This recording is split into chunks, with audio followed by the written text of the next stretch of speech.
ছোটোবেলার কথা কি বলবো। ছোটোবেলাতে খুব মারামারি দুষ্ট ছিলাম।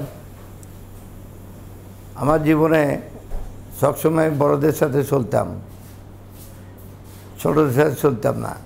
কিন্তু বড়রা আমাকে সবসময় ধাক্কা ধুক্কা দিত, সবসময় নিচু করে রাখতে চাইতো। হঠাৎ বড় হয়ে ওদেরকে আমি আবার ধরতাম, ধরিয়া ওরা আমার ভয় পাইতো।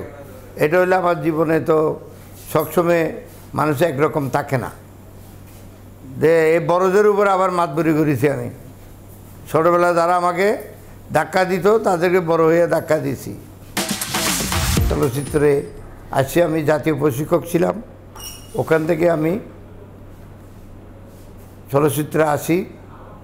মাসুদ পারভেজ সোহেলানা উনি আমাকে চলচ্চিত্রে আনেন ফাইট ডাইরেক্টর হিসাবে। ওনাকে মার্শাল আর্ট শিখাইতাম আমি, ওখান থেকে আমি আসি। পরে রুবেল, নিশা সদাগর, এমনকি ববিতা, জুলিয়া বলে একটা মেয়ে নায়িকা ছিল উনি, এবং নিশা সদাগর, আলেকজান্ডার বউ, ইলিয়াস কাঞ্চন, সবাইকে আমি মার্শাল আর্ট শিখাই। এর মাধ্যমে আমি আসি, প্রডিউসার হই। প্রডিউসার হওয়ার সময় তারা আমাকে অনেক সহযোগিতা করেছে।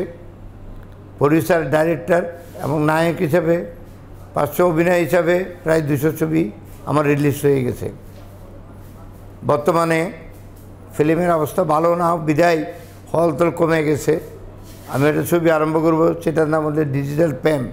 গল্প কমপ্লিট, আপনাদের অনেকবার বলেছি, খুব শিগগিরই আরম্ভ করব। এই ছবিটা নিয়ে আমি ব্যস্ত থাকবো।